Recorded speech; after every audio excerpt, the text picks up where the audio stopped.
Hello friends, welcome in my YouTube channel R V success.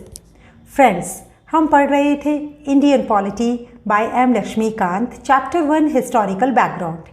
Friends, अपने last video में हमने discuss किया था about the regulating act of 1773। तो जैसा कि आपको पता है, ईस्ट इंडिया कंपनी की कमियों को दूर करने के लिए ब्रिटेन की गवर्नमेंट बहुत ज़्यादा एफर्ट्स कर रही थी। उसी सीरीज़ में एक दूसरा एक्ट आता है, Pitt's India act of 1784।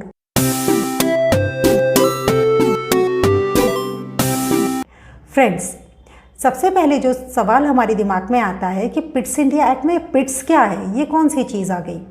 Actually जिस समय ये एक्ट पास हुआ उस समय ब्रिटेन के प्रधानमंत्री एक यंग प्रधानमंत्री हुआ करते थे जिनका नाम था विलियम पिट्स। उन्हीं के नाम पर ये नया एक्ट बना दिया, पिट्स इंडिया एक्ट, और सन था 1784। तो इसमें ऐसा क्या लिखा था जिसके कारण इसको इतना इम्पोर्टेंस मिला। फ्रेंड्स, इसमें है 3 main features.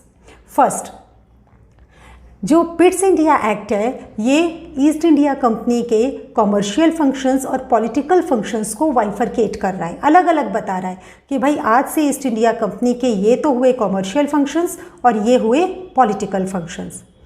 Second point, friends, आपको कोर्ट ऑफ डायरेक्टर्स तो याद हो गई होगा जो हमने रेगुलेटिंग एक्ट 1773 के टाइम पर पढ़ा था। एक्चुअली ब्रिटिशर्स ने कॉमर्शियल फंक्शंस को उठा करके कोर्ट ऑफ डायरेक्टर्स के सुपरविजन में दे दिया कि आज से इससे रिलेटेड जितने भी अफेयर्स हैं उनको आप संभालेंगे। किससे रिलेटेड? कॉमर्शियल फंक्शंस को। कॉमर्शियल फंक्शंस को कौन देख रहा है? वही कोर्ट ऑफ डायरेक्टर्स जिनको रेगुलेटिंग एक्ट में इन्होंने बनाया था। वहीं दूसरी तरफ बचे पॉलिटिकल फंक्शंस, क्योंकि इन्होंने पिट्स इंडिया एक्ट में इसको बाइफरकेट किया था। तो पॉलिटिकल फंक्शंस की देखरेख के लिए इन्होंने एक नई बॉडी बनाई जिसका नाम दिया इन्होंने बोर्ड ऑफ कंट्रोल। तो ध्यान रखिएगा, पिट्स इंडिया एक्ट में इन्होंने ईस्ट इंडिया कंपनी के फंक्शंस को बाइफरकेट किया, commercial functions and political functions. Commercial functions का सुपरविजन करना था कोर्ट ऑफ डायरेक्टर्स को, जो कि इन्होंने रेगुलेटिंग एक्ट के टाइम पर बनाया था। वहीं पॉलिटिकल फंक्शंस के लिए इन्होंने एस्टेब्लिश की एक नई बॉडी जिसका नाम था बोर्ड ऑफ कंट्रोल। फ्रेंड्स, अब इस बोर्ड ऑफ कंट्रोल का क्या काम था?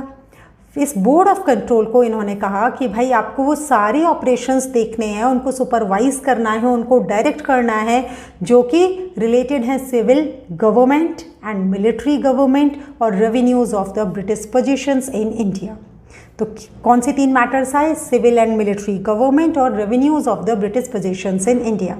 तो इससे रिलेटेड मैटर्स सीधा जाते थे बोर्ड ऑफ कंट्रोल के पास और बाकी जो कमर्शियल अफेयर्स थे वो जाते थे कोर्ट ऑफ डायरेक्टर्स के पास। फ्रेंड्स, तो यहाँ पर हमें पिट्स इंडिया एक्ट के 2 सिग्निफिकेंसेस दिखाई देते हैं। फर्स्ट वन कि यहाँ पर पहली बार हमें एक नई टर्म मिल रही है, ब्रिटिश पोजीशंस इन इंडिया, यानी कि इंडिया में कंपनी से ऊपर भी कुछ ऐसा है जो सीधा ब्रिटिश की कंट्रोल में है, तो ब्रिटिश पोजीशंस इन इंडिया। और second thing, the British government was given the supreme control over companies affairs and administrations in India, यानी कि कंपनी का जो भी कुछ अफेयर्स है या जो भी कुछ एडमिनिस्ट्रेशन यहाँ चल रहा है उसके ऊपर किसका कंट्रोल हो रहा है? ब्रिटिश कंट्रोल हो रहा है। तो इस तरह से ईस्ट इंडिया कंपनी के ऊपर कंट्रोल करने की कोशिश जो थी वो जारी रही ब्रिटिश गवर्नमेंट की। Now move towards the third act, that is Charter Act of 1833. Friends, इस एक्ट के तहत ब्रिटिश गवर्नमेंट ने कोशिश की कि वो ब्रिटिश इंडिया को और ज़्यादा सेंट्रलाइज करे। अब इसके लिए इन्होंने क्या क्या किया हम ये डिस्कस करेंगे। फ्रेंड्स, मोर सेंट्रलाइजेशन के लिए इन्होंने सबसे बड़ा जो स्टेप उठाया वो ये था कि यहाँ पर इन्होंने गवर्नर जनरल ऑफ इंडिया की एक डेजिग्नेशन बना दिया।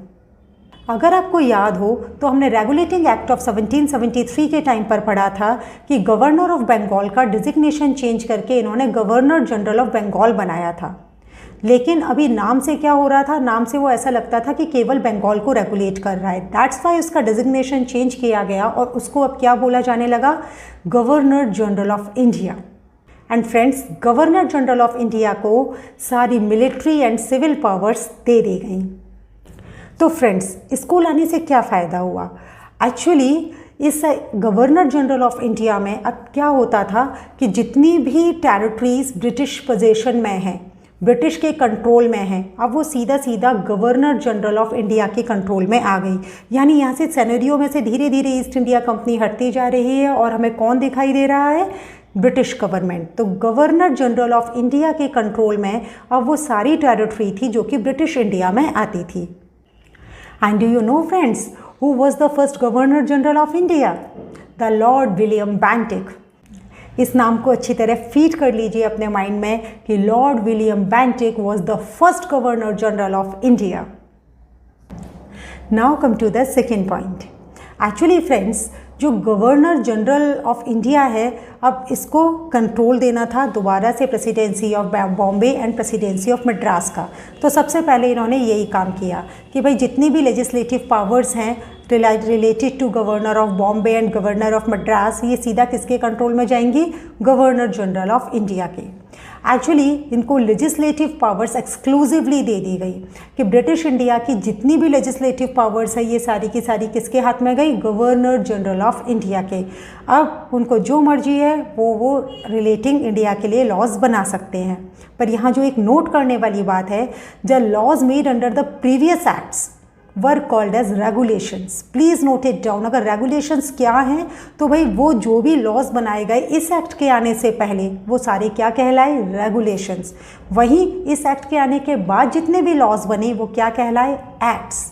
तो अगर एक्ट्स पर भी मीनिंग आ जाए या रेगुलेशंस पर भी आ जाए तो आपको ये पता होना चाहिए कि चार्टर एक्ट ऑफ 1833 से पहले आए हुए लॉज को, पहले आए हुए एक्ट्स को रेगुलेशंस कहा गया और उसके बाद आए हुए लॉज को एक्ट्स कहा गया। Now come to the next point. Friends, जैसा कि आपको याद होगा ब्रिटिश गवर्नमेंट बहुत ज़्यादा परेशान थी। ईस्ट इंडिया कंपनी के जितने भी ऑफिशियल्स थे वो अपना फ़ायदा ज़्यादा कर रहे थे, ना कि अपनी कंट्री और कंपनी का। इसके लिए उनकी पावर्स को धीरे धीरे उन्हें कम करना था। That's why friends, charter act of 1833 ने सीधा सीधा ब्रेक मार दिया activities of the East India company as a commercial body कि भाई अब ये एज अ कॉमर्शियल बॉडी बिल्कुल भी कोई एक्टिविटीज़ नहीं परफॉर्म कर सकती। हाँ, ये एक प्योरली एडमिनिस्ट्रेटिव बॉडी रहेगी। भाई ईस्ट इंडिया कंपनी आई किस लिए थी? अपना प्रॉफिट कमाने, अपना व्यापार करने। लेकिन यहाँ पर इनसे कॉमर्शियल बॉडी होने का अधिकार ही छीन लिया कि आज से आप एडमिनिस्ट्रेटिव बॉडी हो। ठीक है, आपने इतनी सारी टेरिटरीज बनाई तो इसमें आप एडमिनिस्ट्रेटिव बॉडी होने का रोल प्ले कर सकती हो, लेकिन आप कॉमर्शियल बॉडी नहीं हो। फ्रेंड्स, चार्टर एक्ट ऑफ 1833 का लास्ट पॉइंट कहता है, चार्टर एक्ट ऑफ 1833 ने एक नई चीज़ इंट्रोड्यूस की। इन्होंने एक्चुअली सिविल सर्वेंट सिलेक्शंस के लिए, जिसके लिए आप लोग भी फाइट कर रहे हैं, इसी तरह के एक सिलेक्शन के लिए एक ओपन कंपटीशन सिस्टम रख दिया कि भाई अब एक ओपन कंपटीशन सिस्टम होगा और तभी किसी को सिविल सर्वेंट का जॉब जो है वो मिलेगा। लेकिन साथ में ये भी स्टेटेड कर दिया कि जो इंडियंस हैं they should not be board from holding any place, office and employment under the company. यानी कि इंडियंस जो हैं उनको बार्ड नहीं किया जाएगा, उनको नहीं रोका जाएगा, उनको कोई भी ऑफिस यानी कि किसी भी डिजिग्नेशन तक उन तक पहुंचाया जाएगा किसी भी जगह पर, as well as and employment under the company. यहाँ नहीं, सीधा सीधा जो कंपनी के ऑफिशियल्स हैं उनके लिए एक चैलेंज क्रिएट किया जा रहा है। However this provision was negated after opposition from the courts of directors. लेकिन ये बात और है कि कोर्ट ऑफ डायरेक्टर्स ने इस प्रोविज़न को आने नहीं दिया, उन्होंने इसको कैंसिल करवा दिया। तो फ्रेंड्स, आज हमने देखा Pitt's India act and the charter act of 1833।